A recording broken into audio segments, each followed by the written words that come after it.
He's doing it again.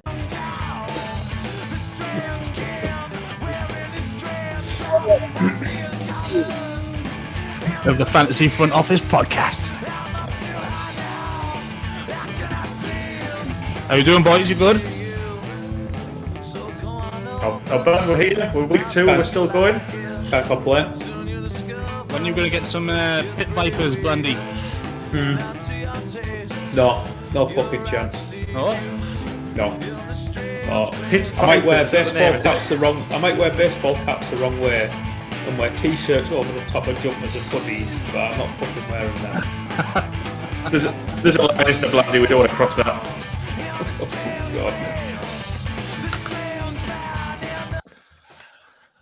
Right, that's over with. Thank God. I think I might make it a weekly occurrence, Mr. Bland. What do you think? Well, it'll keep our viewers entertained. Keep our viewers. Keep them. Yeah. I thought you were going to say it's going to keep our viewers down. The only way is up. Yeah. Exactly. Well, it was a very eventful week 1, wasn't it? Very good weekend. Very good entertaining week 1. Yeah. I had Mr. Dobbins. I had Aaron Rodgers on my bench. Both obviously going down with Achilles injuries and out for the season, a pair of them. So, Pick your chin up. But I think I've responded well in the waiver market. And, You've been very active in a few of the groups I'm in with you, haven't you? You've been, burning that fab budget. Yeah. I beat Mr. Bland by what was it for $5? Was it, Blandy? $5. Taking his Rams off him as well. Disappointing. That was painful because I changed my bid at the last minute. I went up, but obviously not enough. Not high enough. Yeah. And again, did we predict last week that we'd have the Chiefs, the Bengals, and the Bills all at 0-1 after week 1? No, don't think many did. Many did at all. First things first, I want to touch on. Good evening, Mr. Hamilton. That's 2 episodes you've joined this season so far. I'm taking a note. Who's tuning in each week? And maybe you'll get a special present at the end of the year. I was going to say, is there any prizes or not? I must be yeah. Not in the loop of that one. As always, keep the questions coming. Tommy Turnbull's here. Cheers, Tommy. He's a new viewer by the sounds of it. Get your questions in, fantasy questions in, Tommy. We'll get them answered for you.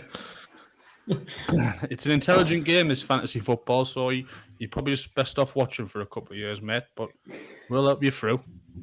Wait, you've been gone for 6 or 7 and you're still fucking clueless. Now that sounds a bit salty because he beat you to a player, Blandy, for $5. So yeah. A bit salty. I beat him at Puka Nakua and he's... I was puking when I saw how much I'd lost out by. The question I've got is why did you have them to start? Why are you all these Rams getting waived on week 1? You've got the inside track. You should have them. That's what I need to know. To be honest, it's one of the only couple of leagues where I haven't actually stashed him in. Right, shut up, Shay. Yeah, the surprise me the Rams actually week 1. I was all in for the Seahawks, and I think again in our fantasy we were all Seahawks, Geno, and it's went a bit tits up that, didn't it? Well, I do a competition each week. You've got to choose five teams against a spread, and out of those 5 teams, you've got to nominate your strongest bet. And my strongest bet was Seahawks -5.5. It couldn't have got any worse, to be honest. Barry, can you do me a favour and bring your mic closer to your mouth for us? So I can. There you go. Further away. No, I need it close as possible because you keep breaking up from it. Right, first things first. So even though we run a podcast, we got beat week 1 in our very own fantasy league. We got beat, and convincingly as well. 3 of us against somebody else, and we lost. Hammered. That's the nature of the game, eh? Got dicked. Yeah, again for us, we've got J.K. Dobbins. Obviously, went down. Deontay Johnson went down. Obviously, I know Dobbins is out for the season, Blandy, but what's the crack with Deontay? I wouldn't be surprised if they put him on IR. They have a week 6 bye. I wouldn't expect that he plays until after their bye. Doesn't really make much sense, to be honest. Right. He says there was a report today that says he said that he was day to day, but then if you read the full quote, it says he's better now because the first 2 days afterwards he was unable to walk, and they haven't made a decision on IR. So he said he's day to day. That's not a description of someone who's day to day. So yeah, I wouldn't be surprised if he didn't play till after their bye. Yeah, so not only do we lose, we're not looking good for the particular short term either, with these players being wiped out. Not really, and we might as well. We had our decision last week was DJ Moore or Deontay Johnson, and although Deontay Johnson missed half a game, he still scored twice as many points as DJ Moore. That Bears offense looked absolutely rancid last week. Yeah, you say that though, but is this week? I mean, this week's going to tell us a lot, isn't it?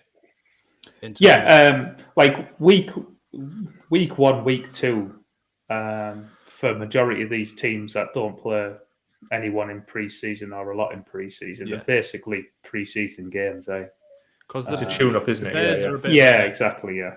The Bears are a bit of, because I'm tempted by Fields, but it's a lot of risk, isn't it? You just kind of, but it's potentially like a buy low sort of target already.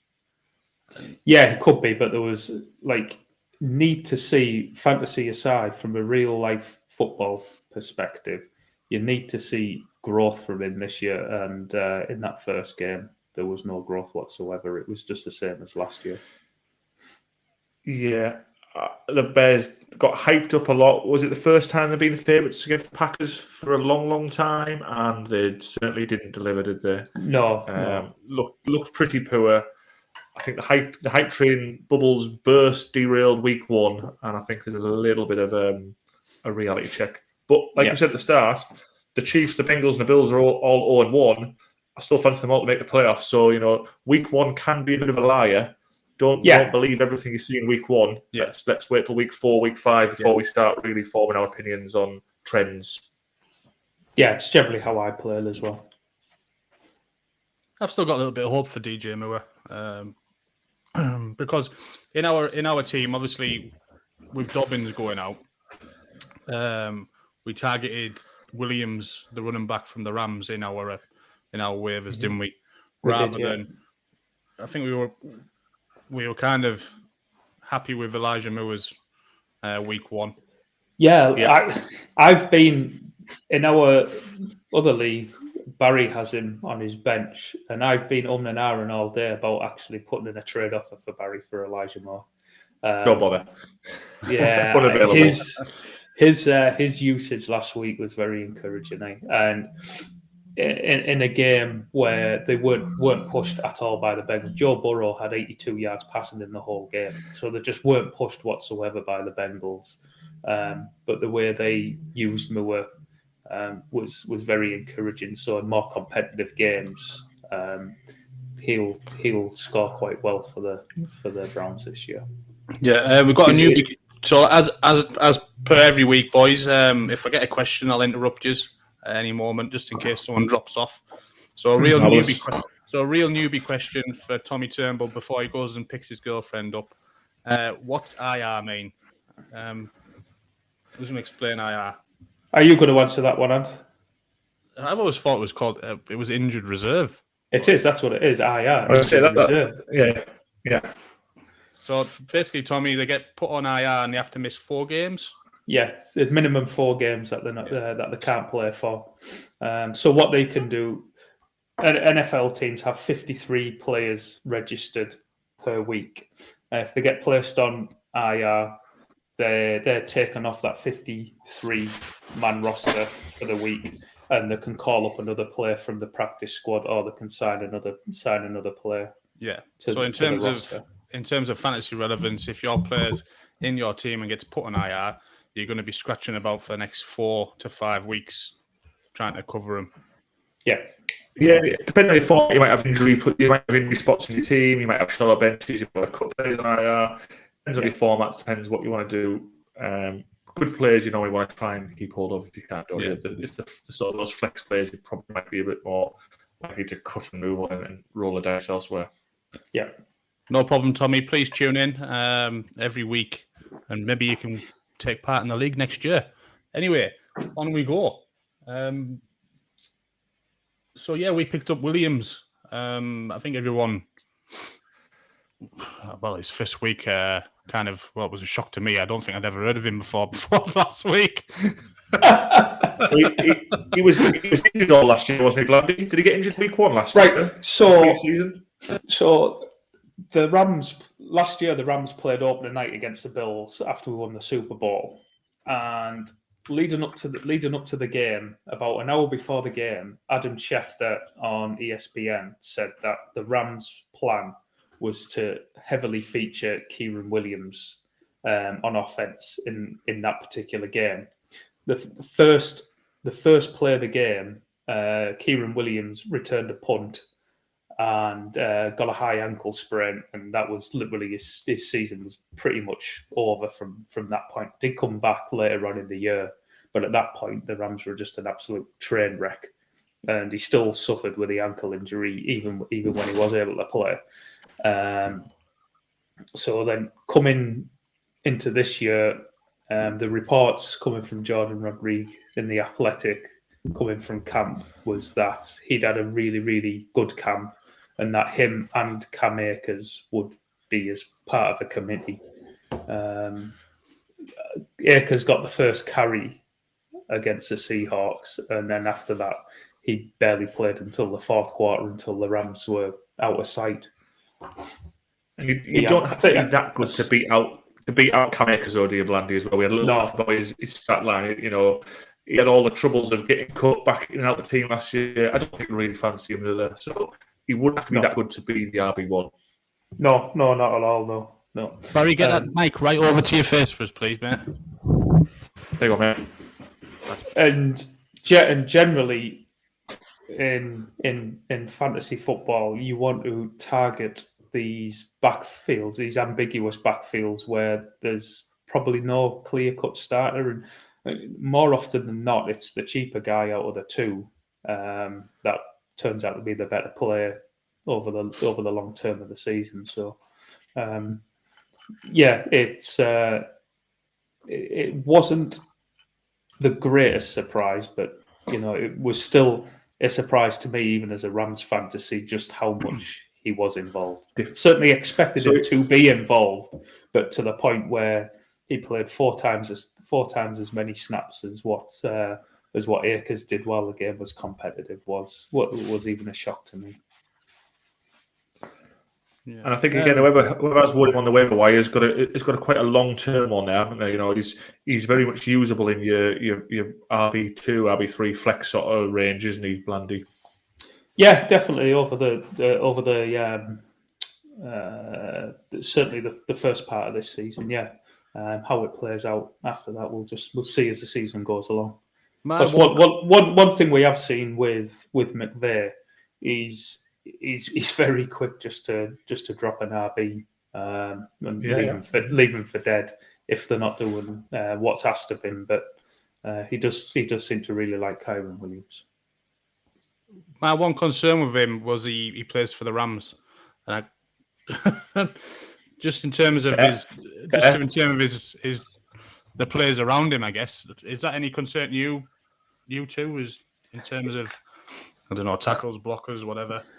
Yeah, well, the one thing that'll keep him on the field is his pass block, and he's only small or light, 194 pounds as it says there. He's probably a bit heavier now, but he's an exceptional pass blocker.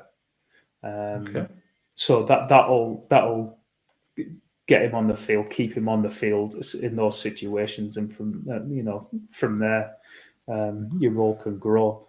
I understand what you're saying about the Rams. it looks like it could be a bit of a shit show again. Maybe not from last week, but what we saw last week against the 49ers, I don't think we're going to see that this week. Yeah. I would say we're a little bit down on the Rams pre-season, but week one, good performance, so we can have a little bit more confidence in the Rams in the general. And again, the takeaway I've got is don't forget the Matthew Stafford are still very good. So if those teams try, and they seem quite gritty on defense, Stafford's still very good. The rest of the pieces he can elevate a little bit. Stafford was brilliant last week. Yeah. Absolutely right, brilliant. Interruption time. Blurpy with a question. Do you think I should try and trade giving up Jay Wilson and Etienne for AJ Brown and Ramondre? We also have Mixon, so he probably wouldn't do that. I've shared it on the screen. You should be able to see it. Yeah. I see that. I think again, just initial thoughts. Would you rather be on AJ Brown and Ramondre out of the two? Well, it's I dropped Garrett Wilson quite away with the Aaron Rodgers injury now. I think you're looking at him in the Amari Cooper, DeAndre Hopkins, Mike Williams kind of range, where there's a ceiling there, but the floor's considerably lower.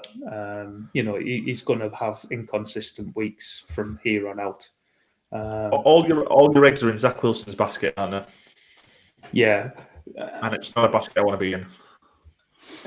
No, certainly not this week. I would have a very hard time starting Garrett Wilson this week against the Dallas Cowboys. Let me put it this way: Blurpy's gonna offer this trade, right? Would that even get accepted now? Possibly. You never know. You never know. You might want to try and chuck another little player in there as a little bit of a sweetener to get it over the line. But I think the AJ Brown Ramondre is the better end of the deal, isn't it? So if you can get it done, get it done. Yeah. I would be keen to do that deal. Etienne, Ramondre, don't think their roles are too dissimilar. It just worries me that we're all saying that we'd try and get it. I just think that the opposite side of the trade might think, nah, fuck that. Well, yeah, exactly. That's bad. Yeah, absolutely. Yeah, but until you try, you don't know, do you? Yeah. And I think that's one of the things we're going to touch on with Wilson anyway, aren't we? It's too early, isn't it, to say now? And it's kind of like you're selling him at his lowest, aren't you? Potentially. No. Wait till Sundays. Wait till Sundays. Actually, shit. Wait till look that. I think we'd all agree that Daniel Jones is a better quarterback than Zach Wilson. Yeah. Yeah, and there's probably not too much difference between the Giants O-line and the Jets O-line. The Cowboys last week just absolutely ransacked that Giants O-line. Daniel Jones was under pressure on 66% of his dropbacks. He can process quicker than what Zach Wilson can.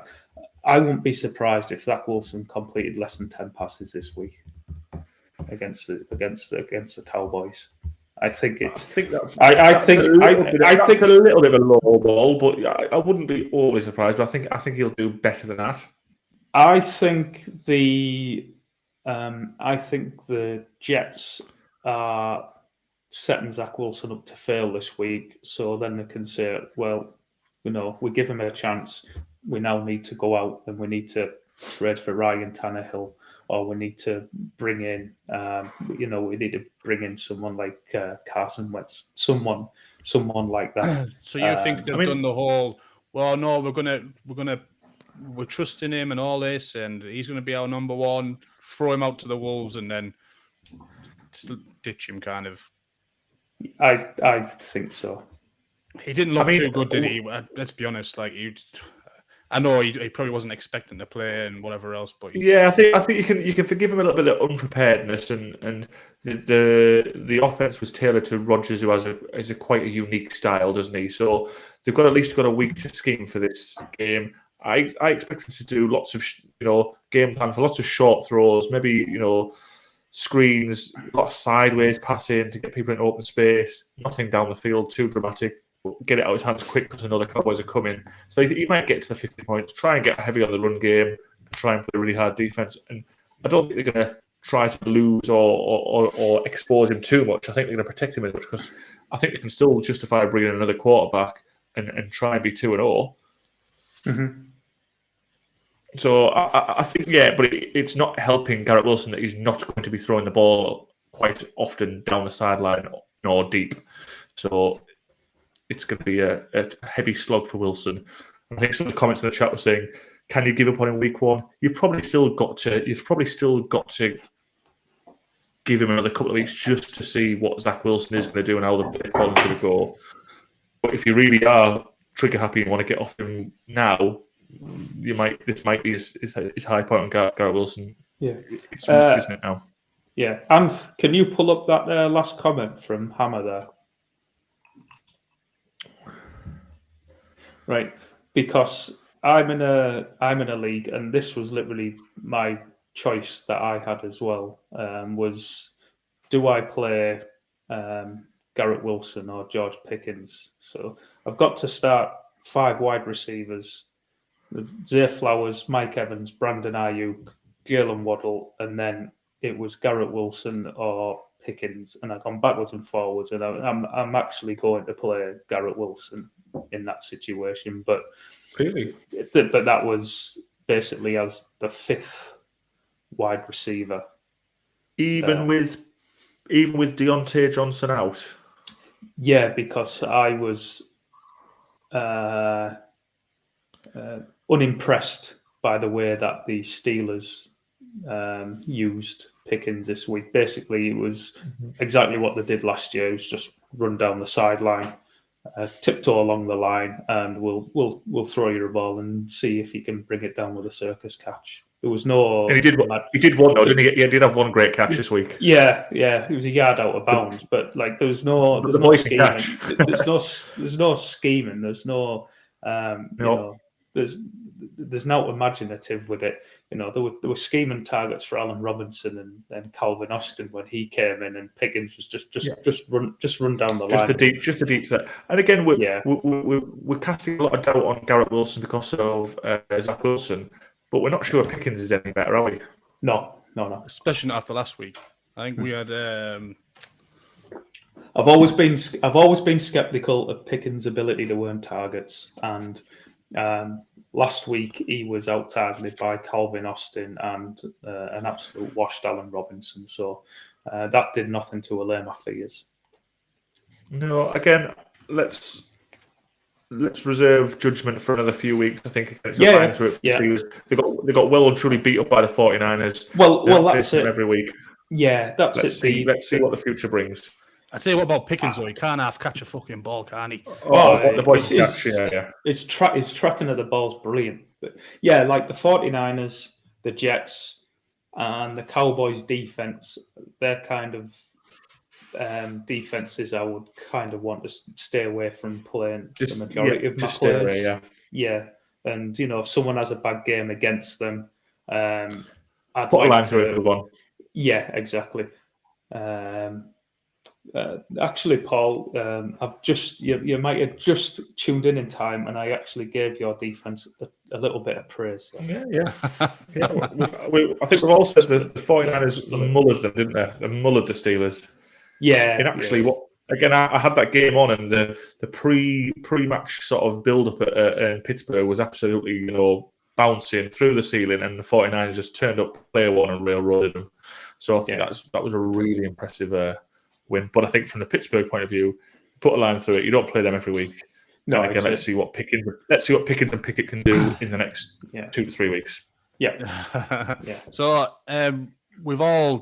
everyone in NFL fantasy world has rushed out and wavered probably the running back for the Rams and the wide receiver for the Rams, and then they're coming up against the San Francisco 49ers this week. And rough. Rough. It's going to be rough, isn't it? Yeah, it is going to be rough.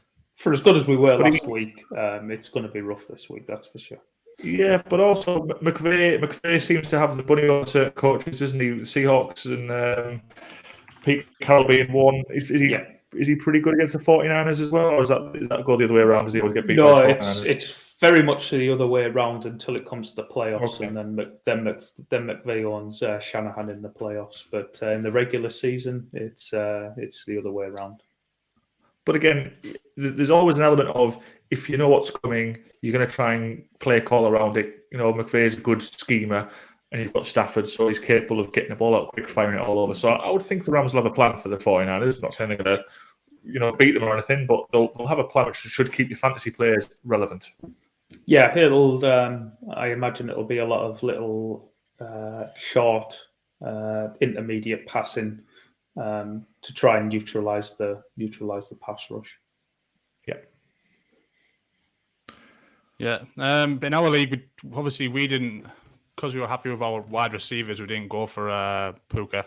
I don't know whether we're happy with our wide receivers. We just had priorities at running back. Yeah, running back. Yeah, try and we had a huge amount of holes to fill. had to prioritize. And one hole we do have to, but one potential hole we might have to fill. Certainly in our team is Geno Smith. Geno. This is a head scratcher, isn't it? Well, no, isn't it? It's not. It's easily explained by he lost both his tackles. Yeah. Do we know what the prognosis of these are? Are they back anytime soon, Blandy? Interruption. AZ. Should I trade Nakua and Kelly for Godwin and Kirk? 0.5 PPR. Half point PPR.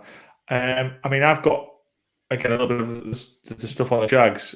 Captain Kirk. He's a bit of the odd man out now, isn't he? Ridley's back, dominating. Zay Jones is still getting shit. Kirk, his fantasy value has dropped from last year.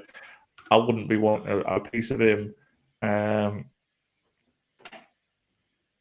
Godwin again, he's always sharing with Evans. Evans seemed to edge him a little bit this week. He's still a good player. Do we want to be heavy in the Rams? It's a tricky one, but I think I'd probably side with Nakua and Kelly for now. I believe so too. I'm all in on these two at the minute.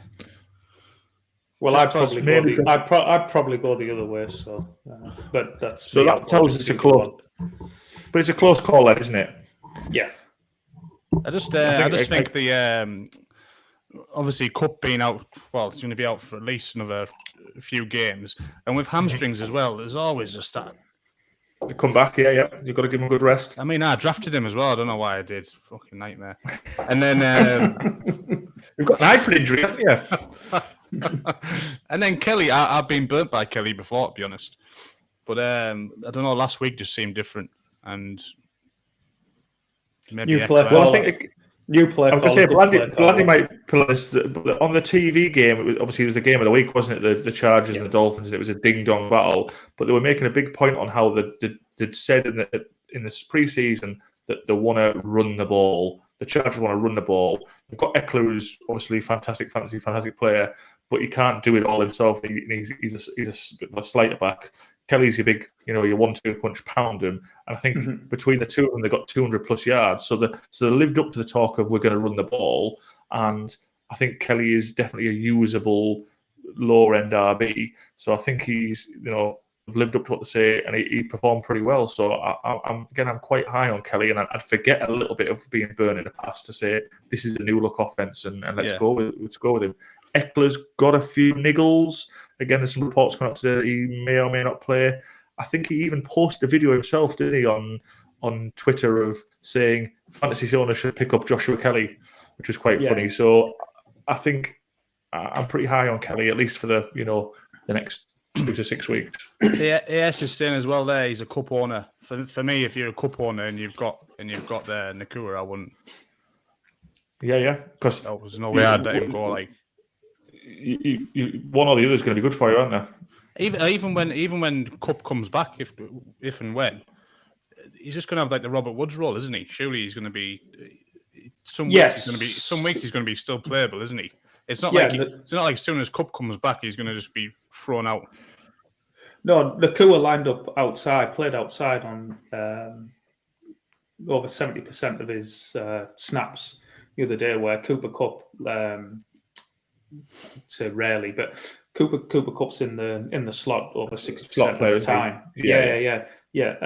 So he's proved he can play. He's proved he can play outside. He's proved he can earn targets at a decent rate. And Van Jefferson is absolutely fucking toilet. So I was going to say, you look at the talent around him. You don't have to be quick to beat out Van Jefferson and choose Blackwell, do you? So I give Tutu a lot of shit. Well, I give the Rams a lot of shit for drafting Tutu and not doing anything with him. But since he came into the team through the back end of last year and to the start of this year, he's actually been really, really good for the Rams. So I would imagine he would stick as well. It'd be Tutu on one side, Nakua on the other, and Cup in the slot for the main part. Yeah. So AS is saying there when if and when Cup comes back, he can't play the both of them in his lineup. But I think that for me the point is, while Cup's not playing, Nakua has a big role, and when Cup's back, you've got Cup back, and he's one of the best receivers fancy wise and anything else in the game. So you don't lose. You've got a long period of time where you don't know when Cup's coming back. You've got options where he does come back. So I think it's quite a safe role to have them both. I think it just means you can. I just think it just means you can sleep at night. You've Cup can be out, and you kind of covered. You're not going to get the Cup sort of level numbers, but you're going to get. You could play in seasons gone past. You could play Cup and Robert Woods at the same time. Yeah, certain matchups this season you could play the both of them if you needed to. Yeah. I think another one from AS. Also needs 6 to play: Cooper, Watson, Hopkins, Flowers, Pacheco, Najee, Swift, Kelly, Nakua. Well, we can rule out 2 straight away. I know which ones you're going to rule out straight away. So would Najee be one of them by any chance? Yes, never Najee. And then Watson won't play. He's not practiced. He's going to be out again with his hammy. Assuming that's Amari Cooper, he's got a little bit of injury doubt as well, has he? Not that I'm aware of, and it's nothing that's nothing that's too bothered. So going through out of that list, there's the ones that you want in there, even though it's been knocked off now by the host. Sorry, mate. The live chat's going. The live chat's going mental. We can't keep up. Can't keep up with all this crowd interaction. Yeah, so just looking through that line, Zay Flowers looks like he's hit the ground running and is coming on wide receiver 1. Hopkins is again for me. I'm a big fan. He draws the targets. He's a start. So there's your 2 absolute straight off the bat. Again, if Cooper's fit, you're probably paying him as one of your 6. There's 3. You're then in a choice of Kelly, Nakua, Swift, Najee. We're ruling out. What's it called? We're ruling out there for injury. Christian Watson. Christian Watson, yeah. I play Cooper, Flowers, Swift, Nakua, Kelly if Eckler is out. That's out. Yeah. Hopkins, just keep an eye on, hasn't practiced the last 2 days because of his ankle, but then again, Hopkins doesn't like to practice. He doesn't like to practice, so doesn't need to practice also. Yeah. So AS isn't convinced. So if Nakua has 30 yards, his value plummets. Or I can capitalise now. So maybe that's a good point. Is obviously he's got a tough matchup this weekend. If you're looking to trade him, now's the time, isn't it? Before he plays the Niners, I guess. If you're not overly convinced. Yeah, You've got to look a bit longer term than that, haven't you? You're not picking. I you would know, personally. You're not spent all your fab to get him to bid him off on the week that you get him for somebody else. Yeah, I'm not sure presuming. that's I'm a presuming AS is wise drafted him, strategy. I presume. Oh well, good luck to him. Good pick up. You'll have got him cheap, so maybe in that scenario, maybe you do have a different opinion. But yeah, fucking hell, we're on 10 watches. This must be our record. I don't think I can handle the pressure. we're going to bring down the internet soon. Any Elon's going to be on the phone. When Steve Wake comes, bloody hell. Paul Orp. Right, Steve. Oh, the chat's going crazy. Why is Barry in black and white?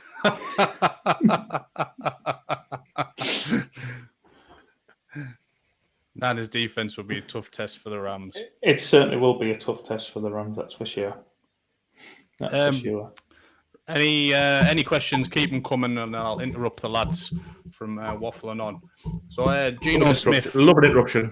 Our head scratching. Geno Smith, what we're going to do with him? Well, before we got interrupted by the bombardment of questions, I was asking how long are the tackles out for? That's going to be a significant. Yeah, they put one of the tackles on IR, so he's definitely out 4 games. On with the other one, I think it's Charles Cross. He's got, I believe it said a toe injury, so I can only presume it's turf toe that he's got. Bloody turf toe. Yeah, so it'll just be a case of how quickly you can come back from that. They didn't sound overly optimistic that it will be this week. Have they brought in another tackle over the age of 40? Or some of the... They have signed Jason Peters, yes. They have signed Jason Peters. What can a 41-year-old do for you? I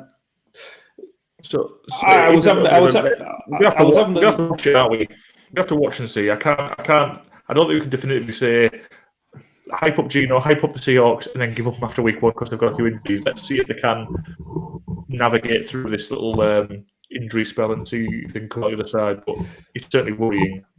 Yeah, that's what I was going to do. I was going to suggest as well, because I did have a look to see what other quarterbacks were available, and the best one was probably Derek Carr. Well, to be honest, I'd probably just prefer to roll with Geno. Oh, I thought he had a good game, Derek, didn't he?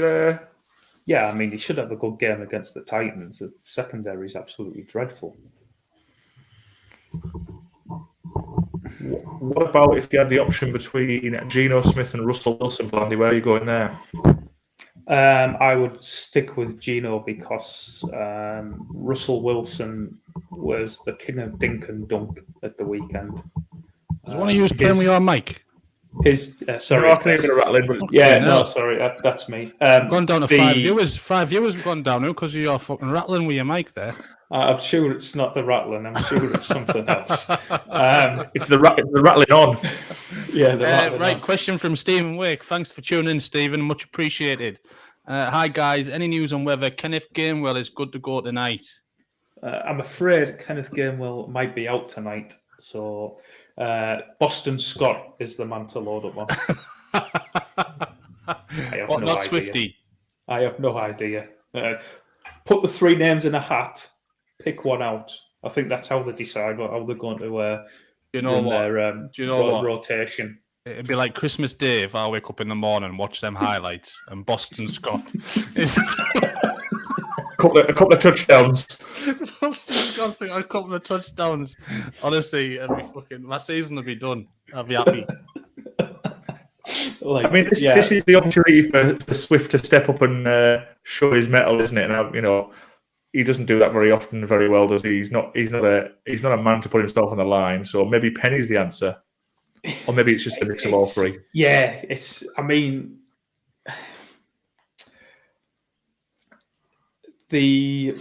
think the most likely outcome is Swift, isn't it? But I don't think anybody can say definitively that they actually know.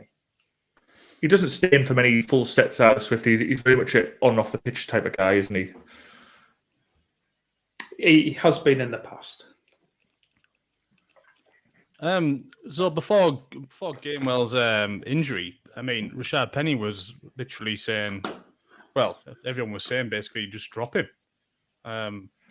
He's only 60% rostered now, and yeah, I mean, going into your waivers run this week when it before we knew about the Gainwell injury and him likely to be out.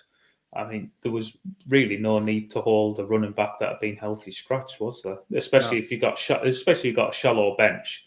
And this week was probably one of the better weeks for waiver wires that you're going to get throughout the season. So a running back that was healthy scratched in week one on a shallow bench, it didn't really make much sense to keep hold of him. what you obviously keep your nose in the trough a bit more than us, Blandy. What's the word on DeAndre Swift in terms of? So obviously he's got all the talent in the world, but yeah, how come the Lions got rid of him, and how come he's not getting a game for the? I know it was only week one last week, but I know it's like it's a bit of a head scratch, isn't it, with him? Yeah, I mean, and it does have to raise red flags. So I think he's really, and I think majority of fantasy players think he's really good, but people that watch and know a bit more about scheme and stuff have been pointing out his deficiencies as a runner for quite a long time, and you could see last year on Hard Knocks where Deuce Staley, the running backs coach with the Lions, was getting frustrated with him as well for not following his blockers and taking the gaps that he was supposed to take, bouncing it outside, etc., etc. He seems there seems to be a mental thing with him. He's either a little bit not switched on upstairs, or he's a little bit mentally weak. Because I think again at Hard Knocks, they spend a lot of time sort of trying to big him up and boost his confidence. And I think it was a low brain petrol. Doesn't want to play when he's got a niggle. I think there's lots of little things that just don't quite add up with him. But then you do see he can do some nice things on the field. So yeah, they're just red. They just keep too many red flags. The red flags that keep popping up. And again, he should have been listening to the pod from the start. We were tipping up Gainwell as a good, picking up in the 10th round. Your RB1 and the Eagles are a good run heavy team. Don't go early on Swift. Don't go on Penny. Get Gainwell, and now you can reap your rewards. You might miss this week, but he'll be doing it for the rest of the season. It's great for 1 week. We've even got questions coming in from outside of the YouTube sphere. Are we on several platforms here? Are we? Oh yeah. Wilson, Dotson, D-Hop, Flowers, or Elijah? Question. 1 of, 2 of, 3 of? 2 of. Yeah, it was 2 of. Which 2 should I start?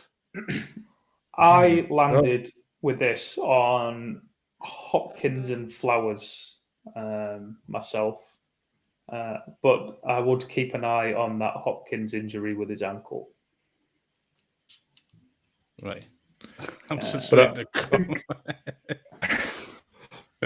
And is there a jingle you can create of Peter Andre's mysterious girl for every time DeAndre Swift name pops up?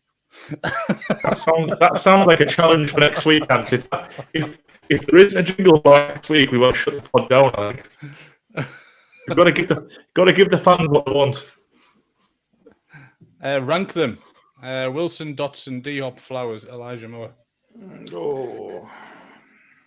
Well, I was going to say just to pick up a little bit on Flowers. I was very impressed with him. He got a bit of preseason hype. He looked to perform well in those preseason games, and then week one he really led the targets in the Ravens wide receiver core. We have OBJ, we have Bateman, we have Duvernay.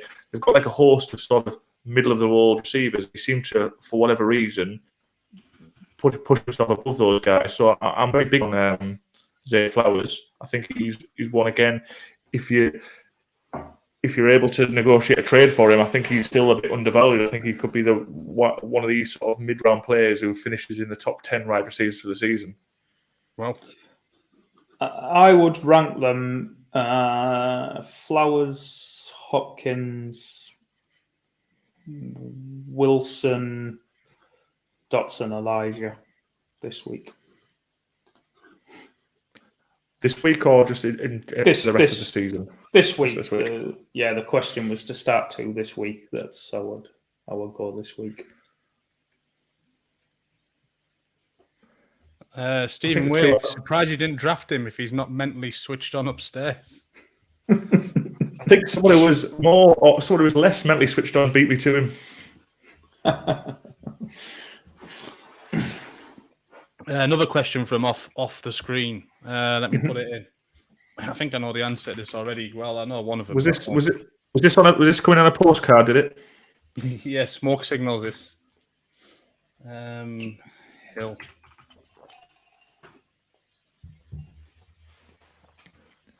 So Najee, Kelly, or Hill? I presume it's Hill from the Ravens. If Kelly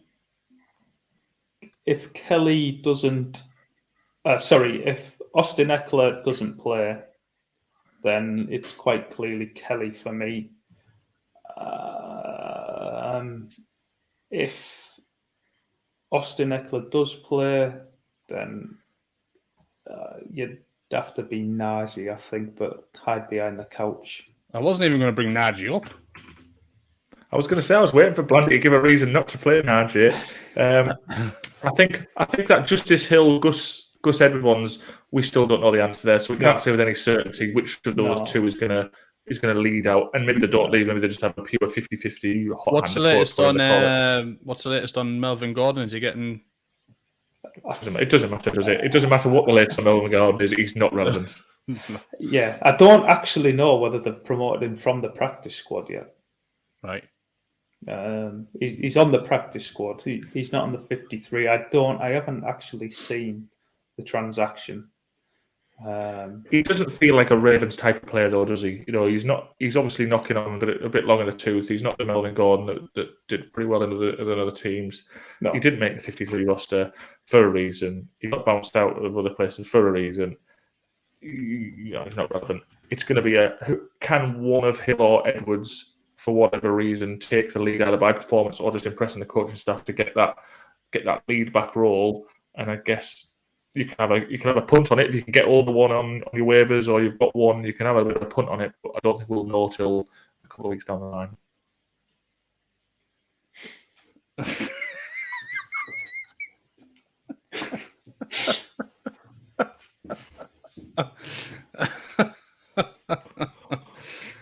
Yeah, we think we can confirm it's on backwards. It is on backwards, and to confirm why, because it looks cool as fuck. Yeah. And next week he's gonna have some Pit Vipers on. For me, I'd play Kelly. I'm all in Kelly. I'm hearing rumours that Eckler is got personal issues. No. Yesterday was personal. His agent died, so he was at his agent's funeral yesterday. Is that it? That's it. Great inside knowledge, up Landy. But yes, he does have an ankle injury and he didn't practice today, so it's looking unlikely that he's going to play, I think. I will say the Titans' run defense is very, very good, so that kind of tempers enthusiasm. Yeah. I think it's if Eckler is out, I think it's Keenan Allen, Mike Williams through the air week. Kelly can still get there. I just don't think he's going to go off for 100 odd yards or something like that. No, but if he's leading the backfield, you only need a couple of little darts in the from the 5-yard line, don't you? Exactly. Yeah. Boom. So, I think pretty high on Kelly for lots of different reasons. So yeah, Titans defense did a pretty good job, didn't they, last week against the Saints, and sort of put up Jamal Williams. Okay, we might not be loving Jamal Williams as a pure rusher, but they kept him under wraps, not giving him a sniff for probably 3.5 quarters, I think, before he got over 5 yards on a run. So yeah, because he's dog tricky matchup. Yeah. Any more starts and sits before we move on to by law trade targets? Starts and sits. Who have we got? Well, is it worth having a little touch on a couple of the guys from the Texans? I know the Texans are not exactly a great team, but I think we've got a little bit of a clearer picture from some of their wide receiver room. That Nico Collins and Robert Woods are the two guys I want to throw to. They've got a relatively good matchup this week with the Colts. I would be tempted to, if I own Woods or Collins, to be shoving them in there in some flex spots if I'm short on wide receivers. Yeah, last week the two of them double-digit targets against the Ravens. Noah Brown, who did play as the wide receiver 3, he ran 76% of the routes last week. He actually ran the most routes of all the wide receivers last week. He's been placed on IR, so he's out for the next 4 games. Collins and Woods both earned over a 20% target share. So the sneaky one that I have, I'm going to play in some of my DFS lineups this week at 3,200 is going to be Tank Dell. He ran 46% of the routes last week. But with Noah Brown out now, he's near enough going to be a full-time player. So I wouldn't want to plug him into my lineup in redraft, but if you got space on the end of your bench, he's probably on waiver wires, and he might be someone you can stash for the week, see how it plays out. If he has a good game, then you've got something there. If his role doesn't grow with Noah Brown out, then you can probably just ditch him. But definitely someone to have a look at.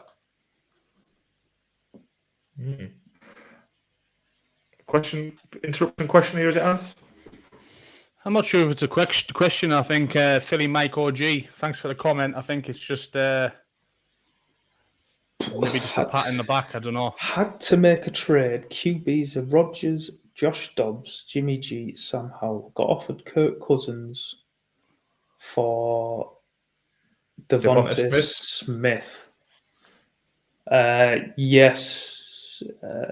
Unfortunately, you probably did have to make that trade because Josh Dobbs is not long for that Dreadful. job. Yeah. I think Sam Howell was what we bigged up last week and didn't perform particularly well in a nice matchup at home, Blandy.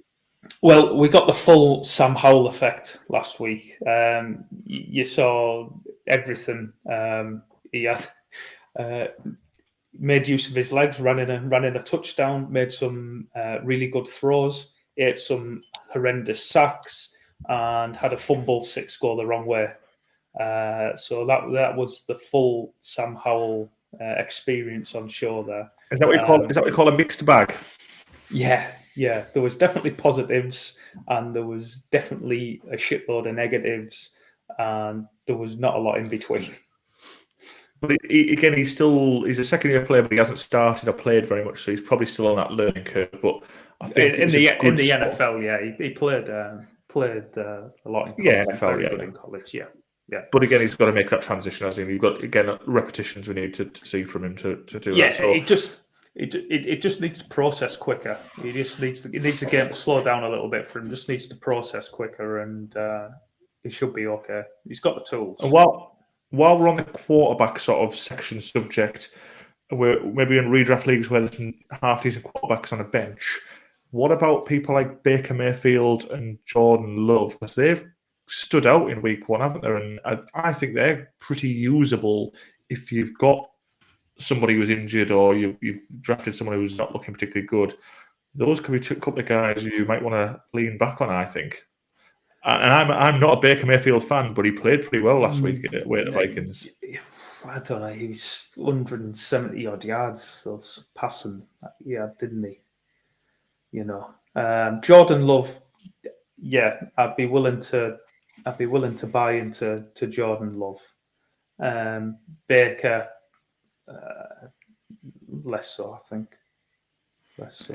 Maybe he does have those sort of random games, doesn't he, where he flourishes. He had a big game for the Rams last year against the Broncos, didn't he? Where did he put a 50 burger on? I don't know what it was, but so he does have his up moments for as much as I'm not a fan. Yeah. OG again. Who do I flex? Zay Jones, Collins, or Zay Flowers? Definitely one of the Zays. I'm going to say You must have some good wide receivers ahead of him, because I say I'm big on Flowers, and we also touched on Zay Jones at the start of the show. Say he still managed to get plenty of action even with Calvin Ridley dominating. So the two Zays are very usable. Yeah, it'd be Flowers for me. So Zay Flowers in the flex, and then who should I start? Jay Gibbs or D Henry? Gibbs is going to be a better week this week, isn't it? His role's going to grow. It's still Henry. Yeah, big D's not the king for nothing, is he? You know what I mean? He catch one in a bit of space and for a 50-yarder last week. You know, he's still going to have those bursts when he gets a bit of space. And whilst we're talking about Derrick Henry, in all of the NFL, which player do you think is longest in the showers? And Donald Parham's 6'9", isn't he? Sure, it's him. Yeah. Well, just because it's like the water takes so long to get down, is it? Yeah, something like that. I was just thinking because of Derrick Henry's hair. That's all. That's what I was thinking. Yeah. No, Henry's in a. If the Titans can stay in touch with the Chargers this week, Henry's in a good spot because the Chargers invite you to run on them. And don't give him any space. You've got it. You know, normally he does. In recent sort of years or last season, he wasn't getting the yards. He always did because everyone's stacking a box and saying, "Just stop Henry, just stop him." You've got Tannehill, you haven't got much else. That's the case. But if the Chargers aren't going to do that, then he's going to feast, isn't he? Yeah, the Chargers invite you. The Chargers invite you to run on them. And just quickly on Jahmyr Gibbs, some good flashes week one. Didn't get a lot of touches, but I think you've got to keep starting him because he's going to explode at some point, and you want to be on him the week he explodes, not the week after. So I think for me, if you've probably paid a fair amount of draft capital in getting Gibbs, you've got to keep rolling him out, even though they're obviously easing him in. There's some electric talent there, isn't there? Mm-hmm. Mm-hmm. Yeah. Question from Johnny D. 10-team PPR with Myers questionable. Has he woke up yet? Thinking about putting an RB as my flex. Who would you bench out of Big Fat Monty, Etienne, Damian Pierce, or Algier? You're definitely not benching Etienne, that's for sure. His role last week was very, very encouraging. I know a few people freaked out when Tank Dell got the carry inside the 5-yard line, but other than that, his role was probably the best role he's had since he took over from James Robinson last year. So a 15% target share, which he never had last year. He barely got above 10% last year. And then obviously because he's a very gifted athlete, when he gets a chance in open space like he did, he can run in a 26-yard touchdown. Peeled off the next one, didn't he? Tank Dell did get that short carry, didn't he? But I think he also had a fumble in the red zone as well. So I think again, I'm not sure they're going to be going to him all the time short. No. This is it's Etienne's team, and Bigsby's there just to back him up.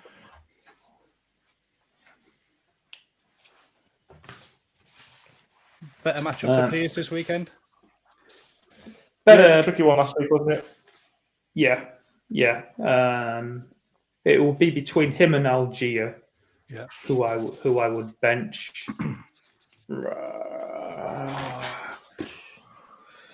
I would reluctantly bench Algier, but I wouldn't feel comfortable about it, I don't think.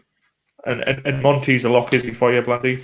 Yeah, you play Monty. Yeah, he's in a good role, even with Gibbs there. Like, expect Gibbs's role to grow as we go on. But Montgomery got all the third down work. He got all the 2-minute drill work, which was what we were expecting Gibbs to get. But Gibbs is going to have to earn that at the minute. So it's. And expecting the Lions to pound the Seahawks. So again, they've got tackle issues. They're a physical team anyway, the Lions. on both lines? Are they going to try and steamroll the Seahawks at home? Absolutely buzzing off last week's win, sellout crowd. Yeah, it still has the potential to be a high scoring shootout. So we're going to say we're going to play Monty, Etienne, and Damian Pierce. Mm-hmm. Yeah, I think we'd say it's a close call between Pierce and Algier because he still had a pretty good role, even Bijan there, didn't he, Bandy? And some good great role. Well. Great role. Another one from OG, Zach Moss or Kelly. I'd go Moss. What? I thought we were all in on Kelly. You've got off the train. You're a bit of a turncoat. I like that matchup. I don't like Kelly. Really? Even if Eckler doesn't play, and he's going to take all the touches. Yeah, but Blandy said that he's going to play. I don't know if he's going to play. This is a good week for Zach Moss, isn't it? If you've got Zach Moss, this is was he not injured last week? Was he injured last week, Zach Moss? Did he not play that much? Or? He's still coming back from his broken arm, but the record is close to not. Yeah. I want nothing to do with the Colts backfield. None of them are any good, and the Colts aren't a good team. Just stay away. That's 1-1 then. That's 1-1. Blandy, you get to decide and vote. I'd go Cardo with Zach Moss. I'd go Kelly. You go Kelly. So we're saying Kelly too. Kelly, yeah. Right. So you're outvoted. Right. So let's get this written down. Let's see who outscores Moss or Kelly, and then there's a forfeit next week. Okay, let's go with it. Blandy if you lose, Blandy has to come on with some Pit Vipers on. Fucking hell. Sounds great. That sounds like a great deal for me. If I lose, I'll put my cap backwards. All right, we'll go with that then, Question from Aidan Dempsey. Big Fat Dave and London for Keenan Allen. Full PPR. I don't like London anymore. He ran up and down. He ran up and down a lot last week. It was scary. And what was even more scary was the Arthur Smith comments afterwards as well. Okay, I didn't pick them up. Do you want to paraphrase them for us, Andy? Basically, that the Kyle Pitts, Drake London don't mind getting no targets all game because we won the game. He is a strange character, isn't he? Desmond Ridder said,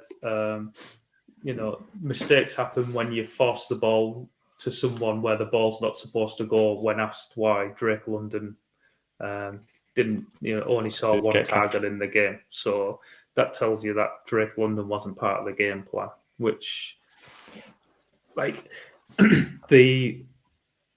drafted Kyle Pitts 4th overall, they've drafted Drake London 8th overall, and they've shown no willingness basically to use them or develop them.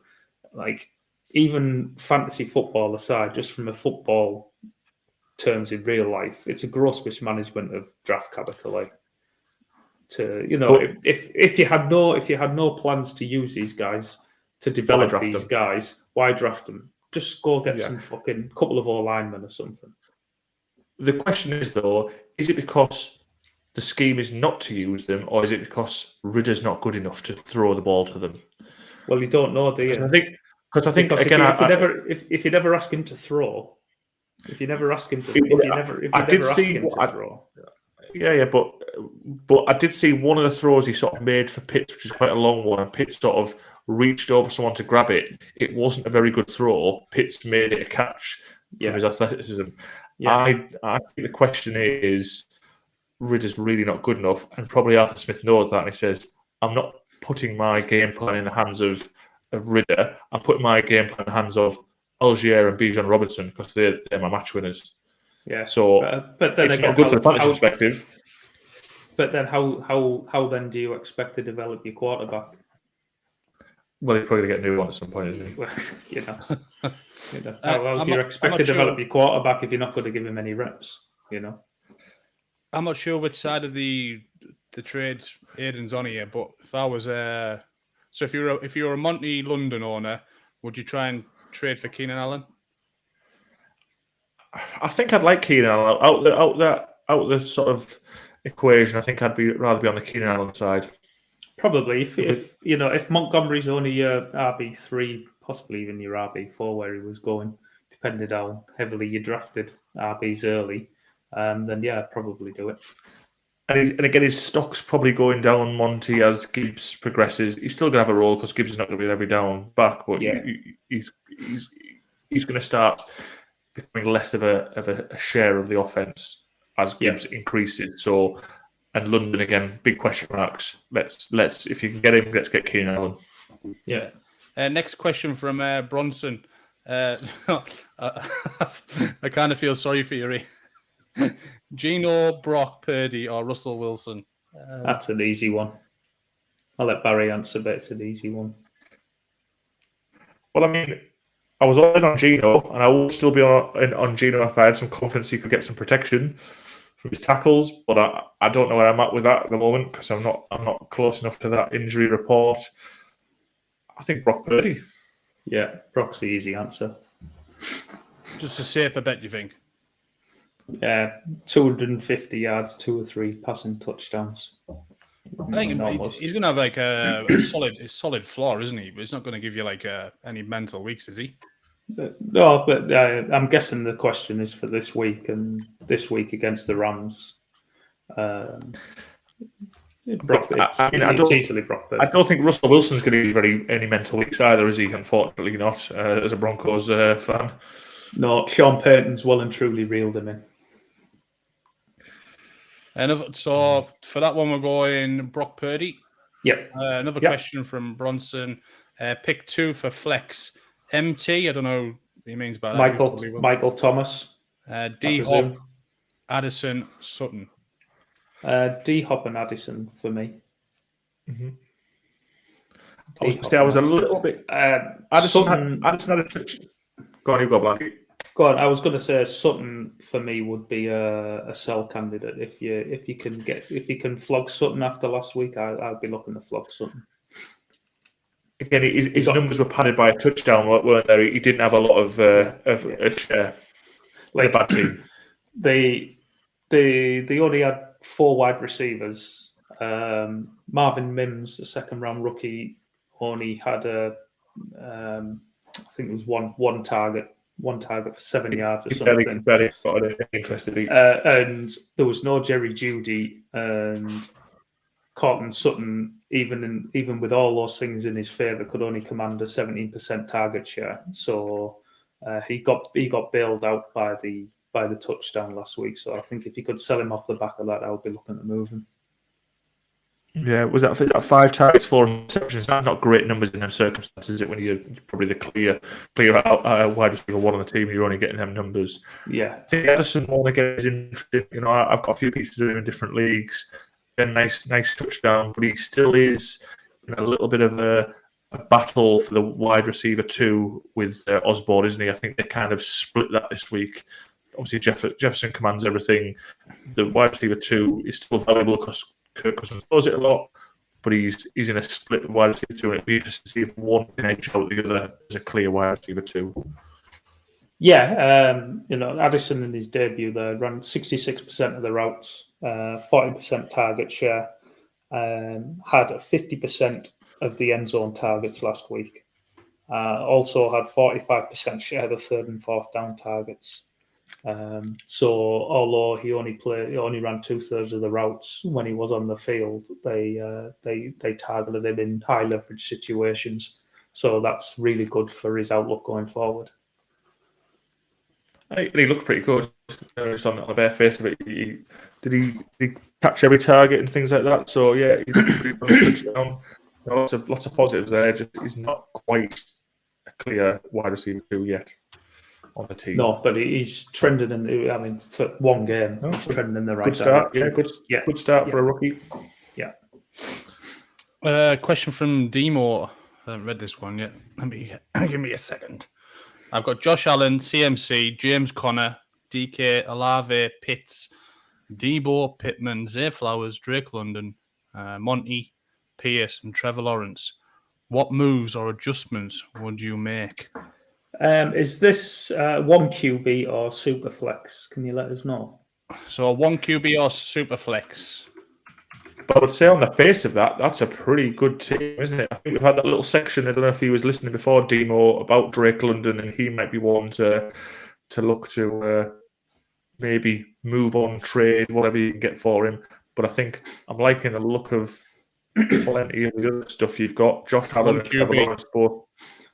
Okay, so if it's one QB, I will probably be You're quite heavily stacked there, aren't you? Yeah, so I'd probably look to move probably Trevor Lawrence. See if I could upgrade James Conner and see if I could upgrade the RB2 position for moving Trevor Lawrence if you could do that. What about just jump in now? What about if you could get a good deal for Josh Allen? Would you be happy to ride with Trevor Lawrence as your QB? If you could get Josh Allen, if you could get what you think's a high end RB or wide receiver for him, would you be tempted to do that? Yeah, quite possibly. If you could get, I don't know, like someone we spoke about just before there, Trevor Lawrence. Travis Etienne to pair with Trevor Lawrence. I would look at doing that. Or then, I just think maybe Allen's got a little bit more market value. Quite possibly. The name. Yeah, So, and, you let's could just maybe touch look on at that. Just to be clear. So you'd offer Josh Allen for Etienne as a straight swap. Yeah. And then you stacked him with Lawrence. Yeah, or you could look at flipping Josh Allen to Mark Andrews to upgrade your tight end position there. Because Pitts has got to be a worry there, hasn't he? Yeah, he's got London and Pitts, which is not. He's not going to get volume out of both of them, is he? So he's probably it's going to be hard. It's going to be hard, I think. Just Arthur Smith wants to play football like it's 1950. How would you get rid of Drake London and Pitts from that? Well, if I could flip Josh Allen for Mark Andrews, then you could package a deal together. Sell them as a pair. That's it. You're probably going to have to keep one or the other because you're not going to be able to sell the pair to someone. So you'd have to, you could Pitts with I don't know, Montgomery or Pierce or someone to try and get back a wide receiver or an upgraded running back or something like that. But the general core of the team's pretty good. It's pretty solid, good team. Yeah. But I would definitely look at in a one QB league. I would definitely look at flipping one of those QBs. See what you can get for them. Go aim high. See what you can get for either of those ones. Yeah. Question from Zed Money: do I start T-Law versus the Chiefs or Anthony Richardson versus the Texans?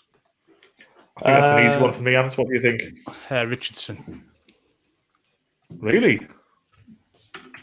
No, I think I'd go. I think you'd. How come you're always against me tonight? You too.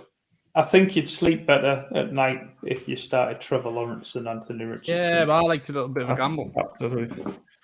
You're a risk it for a biscuit man, aren't you? Are you playing the Texans as well? And I don't think the Texans' defense is that bad. I know. But you're also the Colts. The Colts are very good. You don't like the Colts, do you? They're not very good. They're not very good, but the one good thing they do have with Shane Steichen and Anthony Richardson, they play ridiculously fast. They play really fast, so they're getting loads of players off all the time. A lot of players in. Yeah. We did a bit on that last week, didn't we? How that does make a significant difference in your fantasy outlook. The more players you get.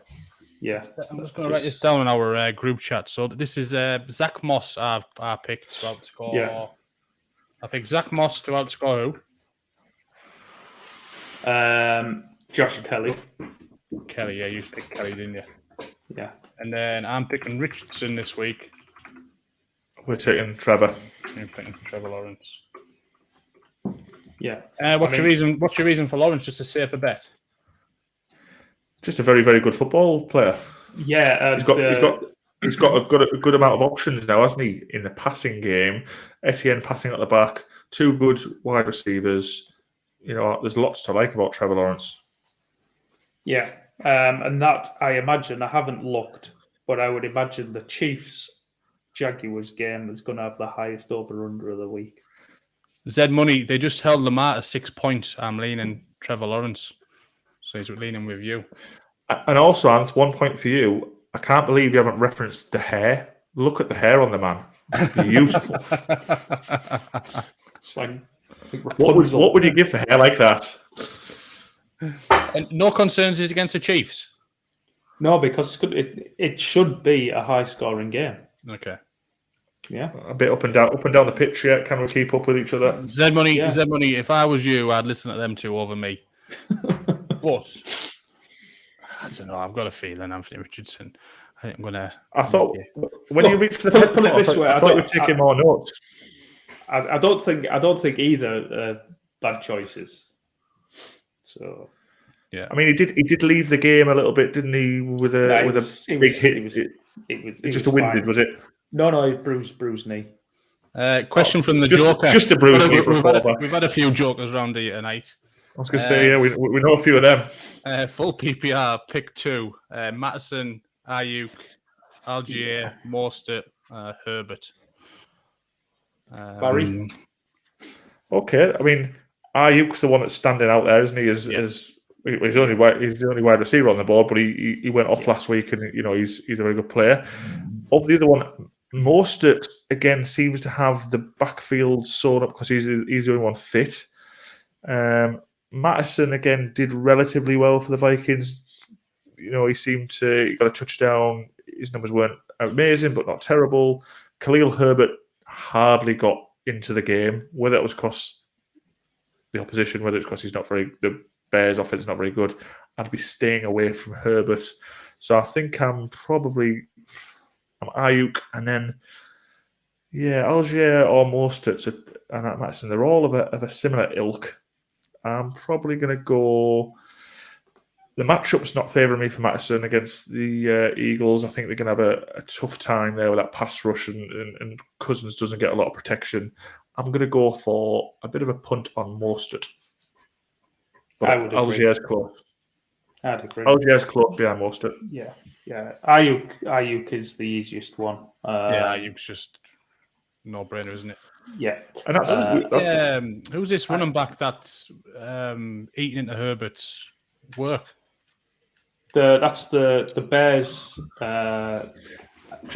Fields. RB1 heir apparent, Roshan Johnson. To be fair, he put up 17.5 points last week, but a lot of that was garbage time when the game was out of reach. But he was very good with the opportunities he's got. His role will grow as the season goes on. He's a bit fool's gold looking at last week's score and thinking you can put him in your lineup this week.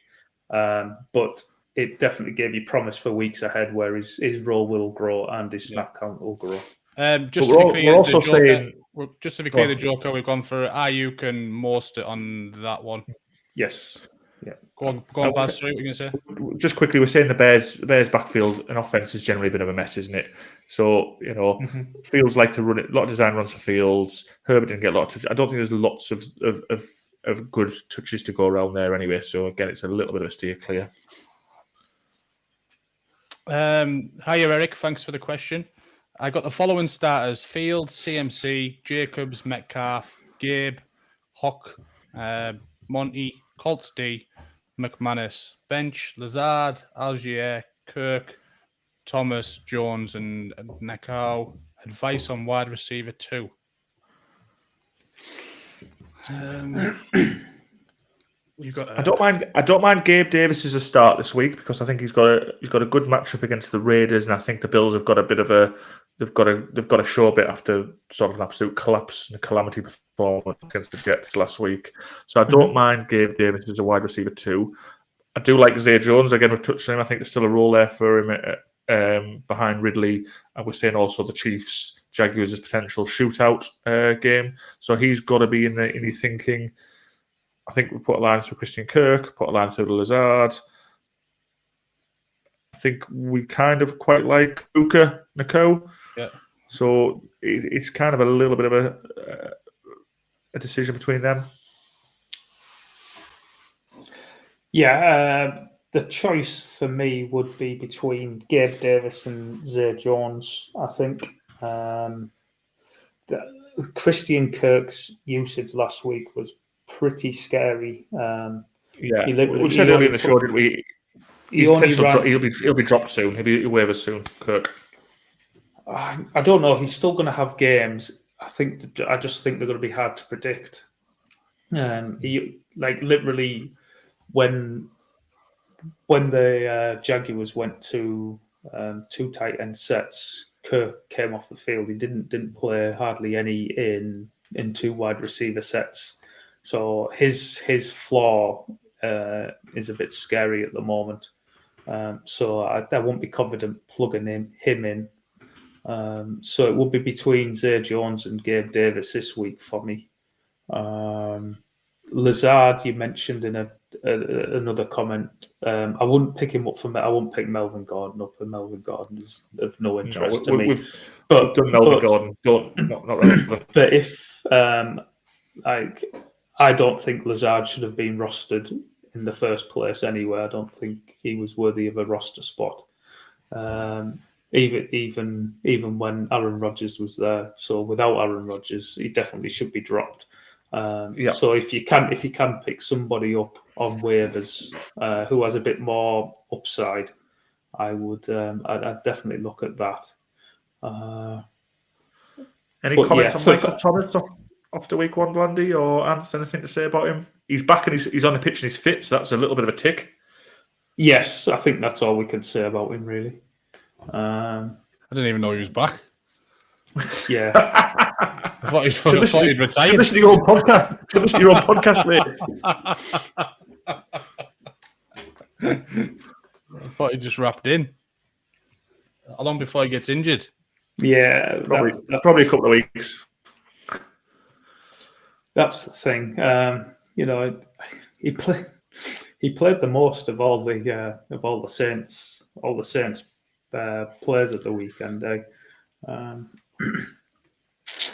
But yeah, he's not, Val's the GOAT. Val's the GOAT. Should I trade Hopkinson, Algier, Monty, Puka for Kelsey, Gibbs, and Kelly? I'd be tempted with that one. I think Kelsey's an upgrade on Hawk, even though Hawk's good. Kelsey's your legit number one, so he takes all your tight end, and he is a wide receiver 1 numbers. He's just bringing great fantasy points in. Gibbs, we think, will get there over the course of the season. He's maybe not there now, but might need 3 or 4 weeks. And I think we'd like a bit of Kelly. And you're not giving up too much for him, are you? You're upgrading your tight end, and you're giving up Algier, Montgomery, and a guy you've just picked up on waivers, probably.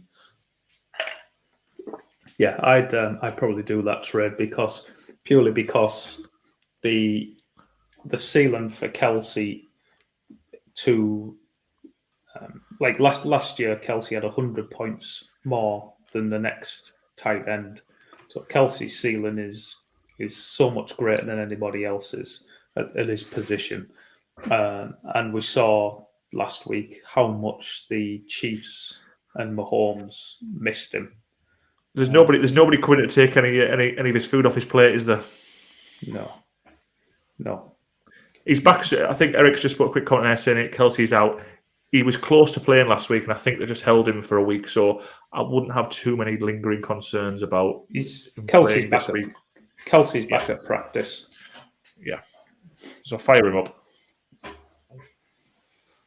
Question from Demo27. Debo, Monty, and Zay Flowers for Smith, Jerry Jeudy, and Cam Akers. Don't want Cam Akers. No. Yeah, I would like Devonta Smith, but I don't want Cam Akers. But you don't want to give up Debo, Monty, and Zay Flowers just to get Devonta Smith and then a question mark Jerry Jeudy and Cam Akers. You don't want. You'll end up cutting anyway. So it won't be wouldn't be the greatest shock to see Cam Akers on waivers in a few weeks in a lot of Well, leagues. it'll be a case of who's going to cut him first, the Rams or you. Possibly. They tried to cut him last year, didn't they? Yeah. So no, I'd like to get Devonta Smith but I wouldn't. I wouldn't want Cam Akers. And fair point, Eric. Judy could be wide receiver 1, but I'm not sure what wide receiver 1 at the Broncos is worth. That's from a Broncos fan. I know we haven't necessarily been too structured in our segments today, but a pickup that I do like for the Broncos is Troutman. I think again a lot of volume for him. Peyton likes him. Not a lot of competition for targets. The other tight end's just gone down. They do throw a lot to the tight ends. There's a lot of directions pointing you to Troutman's going to have some solid weeks for a tight end. Yeah, if you haven't got a premium tight end, I think Traut man. There he is. Not very good there, is he? No, he's no Greg Dulcich. Just looks like he's been down Cockerton. Yeah. 6'5" though, big guy, 253. I'm guessing you were exasperating there to say you're not a fan, Blandy. I want to see it again. What it looks like without Dulcich, but he only ran 60% of routes last week. Like tight ends that run that routes are unusable. But it's going to go up though, isn't it? With Dulcich not playing, potentially. Yeah, don't know. But he's got to get to over. Definitely has to get over 70% before you could contemplate stick him in your lineup. Okay, Eric, should I stash Kareem Hunt? Stash him where? Under the stairs? In the basement? Built your car? Do you know what I was thinking? Do you know what I was looking at this the other day myself, and I didn't know. What's he suspended for? Who? Hunt. Nothing. So why isn't he playing? Why hasn't he got a team? Well, there's the answer to your question. Do you want a player who none of the teams want to pick up? Why would you want him? There's got to be a rabbit off somewhere. No, he's a bad egg, isn't he? Yeah. Well, and he was stinking last week. Last season. It was stinking. Stash Kareem Hunt in the cupboard Barry's in. There's not enough room.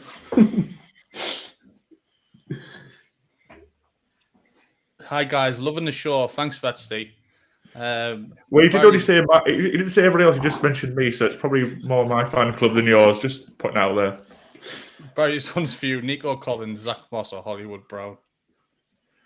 Good question. Great question, Steve. Hit the subscribe button and keep posting these good questions in there. We'll try and keep you on the right track. I'm going to plump for Nico Collins. But if you've drafted that team with M3 in, back to the drawing board for next season. Keep listening to the podcast. Try and improve.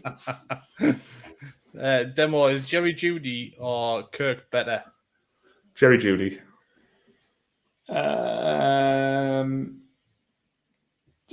There's a report just come out there. If Jeudy plays this week, he did practice in full today. But if he plays this week, then he'll be on a snap count for what it's worth. Fucking hate that. I think, and again, the answer to the question for me was over the course of the season, not necessarily this week. Over the next 5 weeks, I think Jeudy will, like you say, will feature more and massively outscore Kirk. I think for this week I will play Christian I hate that. Kirk. Why? Just fucking keep him off. I'd rather just keep him off because I've got to make a decision now. It's not your strong point, is it? Decision making in the fantasy world. Well, it does me head in because I always get it wrong. So for this week, I would play Kirk over Jeudy. Hope that the Chiefs Jaguars game is a shootout and everyone's floors lifted a little bit. Yeah. Right. So we've been chuntering on we've got the buy low section to go. Have we? Have we not buying, sold that? Who are we buying low? There was a question a while back that had someone mentioned. Right. Half an hour ago, we had a Josh Jacobs versus Buffalo or Ken Walker versus Detroit. Josh Jacobs was actually one of the ones who was on my buy low list. If you could prize him away from his manager. Is he dipped in value after a week? Do you think significantly? Well, he didn't light up the box score last week, and there might be 2.5 yards a carry. Not really very good, but he did have 5 touches inside the 10-yard line. So his role from last year that he had was there again this year. There's not really anybody coming to take his touches away from him. So if his current manager is freaking out a little bit because he underperformed coming back out of a hold off, then there might be a bit of a window there where you can maybe buy him. But his role was exactly the same as what it was last year, so there's no reason to think he won't produce somewhere close to how he produced last year. Yeah. Again, it's always a question of what the other managers in your league doing. What's their appetite? If you could get Josh Jacobs, get him. Mm-hmm. Question from David: 10-team half PPR. Would you trade Zay Flowers and Kyron for James Cook? Obviously, Kyron Williams, I guess. Other RBs are A. Jones, Monty and Justice Hill. Justice Hill, yeah. For me, no, because I think Zay Flowers is a boom candidate this year. So I said earlier, I think he can get into that top 10 or 15 wide receiver at the end of that mark for me. Probably you've drafted him in rounds 9 or 10, so I wouldn't be giving up Zay Flowers. And I'd probably be, again, in that buy low. If people are still maybe undervaluing a little bit, I'd still be making a push to try and get him. Yeah, I'd like James Cook more in full PPR. We didn't really get to see what the Bills are going to do in the red zone with their running backs this year in week 1 against the Jets. They never got there. So in half PPR, touchdowns are more impactful than what they are in full PPR. So I would just be wary that James Cook is not going to have all or most of the goal line role there. So yeah, I'd probably side with Baz and look to keep hold of Zay Flowers and try just to piece together your other RB position. Okay. So this buy low on Josh Jacobs, what sort of players, as a casual fantasy player who has got his own podcast, what kind of players am I firing off to the Josh Jacob owners? Well, you probably drafted Jacobs in probably round 3, I would say. So you'd be looking if you had a player in round, someone who you drafted in round 4, for instance, that you could give up for him. So that's kind of a good benchmark. So I can look at where I've drafted my players and think, well, I've drafted him in round 4, I've drafted him in round 5. They haven't really made any massive. Yeah, you're already talking about 1 week, and other than the Jets losing Rodgers, no one's value should have plummeted significantly. Yeah. That's generally how I would look at it and try to gauge it. Yeah. Would you give up somebody like a Garrett Wilson or a DK Metcalf? If again, I know he's a receiver for running back. If you thought their values dipped with the quarterback situation, you could get Jacobs. Would that be something you would look to do? Yeah, quite possibly. If you could flip Garrett Wilson for Josh Jacobs, then I would definitely do that. I think that would be hard to pull off, but I would definitely do that. yeah, I'll probably do Metcalf as well. To be perfectly honest with you. And again, I'm just looking at some of the RB rankings that I had at the start of the season. Jacobs was sort of at RB8 off the board for me. The ones behind him were Aaron Jones. I wouldn't necessarily give up Breece Hall, Ramondre Stevenson. I'm not sure I would want to give them up. And then I'm getting into Mixon, Madison. Yeah, I don't know if you'd get the deal done for those. Yeah, it's a fair point. It's a fair point.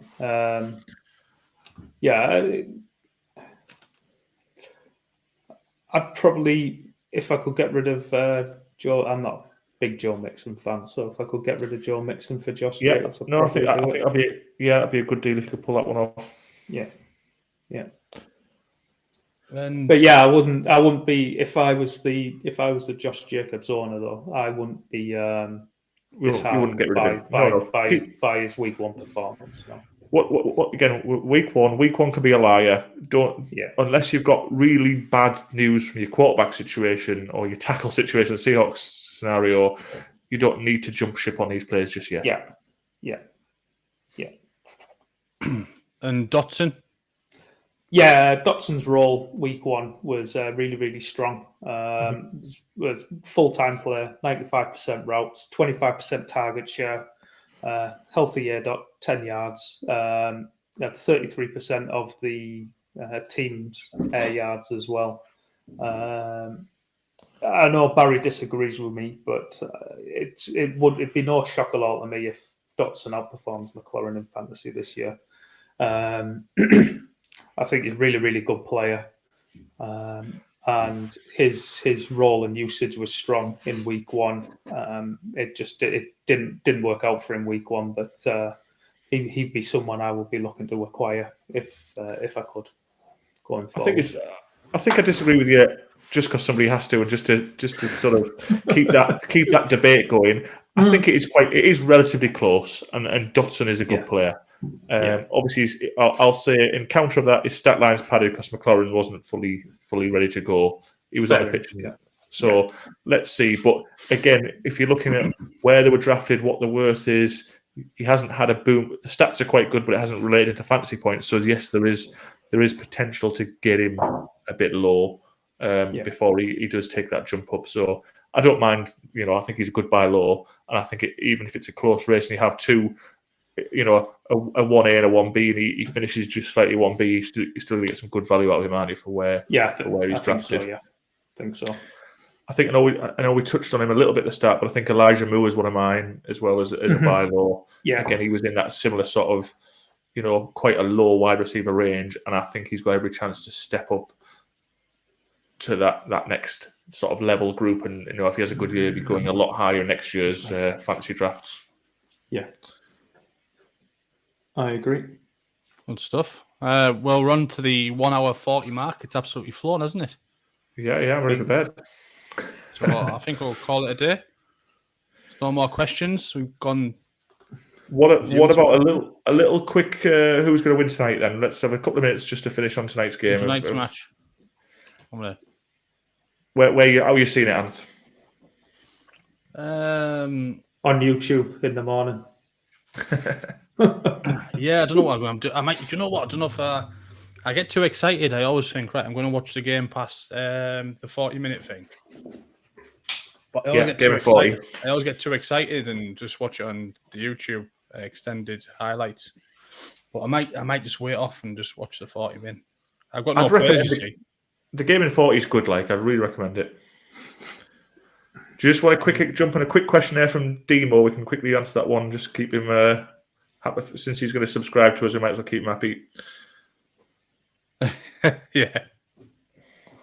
How much better is Metcalf than Debo?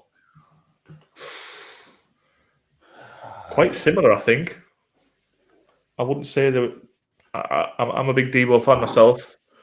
I think they're a similar range, are they, in sort of where they were drafted, Blandy? Yeah, they pretty much went in the same round. So it's a bit of a pick your poison of each other. Yeah, it's a bit of a pick your poison, isn't it? Yeah. Yeah, pretty much. the Spider-Man gif with the two Spider-Men pointing at each other, I think, is probably how I would value them. Actual football players, they couldn't be any different. But from a fantasy point of view, I think they're exactly the same. I just like those weeks that Debo has, those sort of boom weeks, doesn't he, where he gets, whether it's because of injuries and he just gets touched out the backfield, he gets some huge yards after catch, a couple of touchdowns. He seems to roll them all into one big week sometimes, and you get that boom week where you win. DK can do the same, big guy gets those huge raking touchdowns and runs, but I just feel like I get more of that from Debo than I do DK. Yeah. Just while I'm looking there, we need Goddard to show up this week, don't we? Goddard will have a game tonight. Yeah, I fancy the Eagles to absolutely flatten the Vikings tonight. Don't know. Eagles. Not in terms of score, but more in terms of physically. I think your Cousins got smashed about a bit last week off the Bucks at home. I think the Eagles again. That front's pretty good. I think they'll be swarming all over him. We do need the Eagles' offense to play a bit better. I think again there was a few question marks about the play calling, wasn't there, against the Patriots going up early and then just running the ball as if they were in the fourth quarter and letting them back in a little bit. So there was a bit of a step forward. But Bill Belichick also had 9 months to prepare, so yeah. He's going to come up with a good game plan, isn't he? No, the Eagles have got injuries. They're missing the safety, Reed Blankenship, and they're also missing the starting defensive play caller, linebacker Nakobe Dean, which is going to be good for TJ Hawkinson over the middle of the field. Because I think Cousins is going to have to get the ball out quick, short in the middle. Yeah, Bosh. Especially with the Vikings missing Garrett Bradbury, their starting center. And then obviously on the other side, you've got Jalen Davis and Fletcher Cox, who are going to be taking apart Ed Ingram and this standing center that they've got. So Hawkinson, I think I don't want to say he's going to have a big game because I'm not sure how many yards he's going to get. But from a fantasy point of view, I think he's going to have a pretty high floor just with a lot of volume. Yes, 8. He could easily catch 8 or 9 balls. That wouldn't be a surprise because 8 or 9 balls for about 40 yards, something like that. That's the one thing with Hawkinson, especially since he's gone to the Vikings. He sees shitloads of targets, but doesn't really turn them into any yards because he's seen his targets about 4 or 5 yards down the field. So I feel sorry for poor Kirk sometimes because he gets absolutely hammered week in, week out, doesn't he? Yeah. He must be praying for them to draft some all linemen. Give me some protection, please. Yeah, and that's it. Like the missing the starting centre is certainly not going to help. No. Good stuff. Good show. Good interaction. Player receptions, Hawkinson over 4.5 is 4-7. Yeah, I wouldn't be taking the 4-7, but that's like if you can adjust the receptions, push it up one for a better price. Yeah, 5.5 and get closer to 10 to 11 or something. Then that would be that I'd be interested in. But 4 to 7 is a bit of a nonsense. 8 receptions, 6-1. Probably worse price. It's a price. Worse, but yeah. Anyway, it was a good podcast, boys.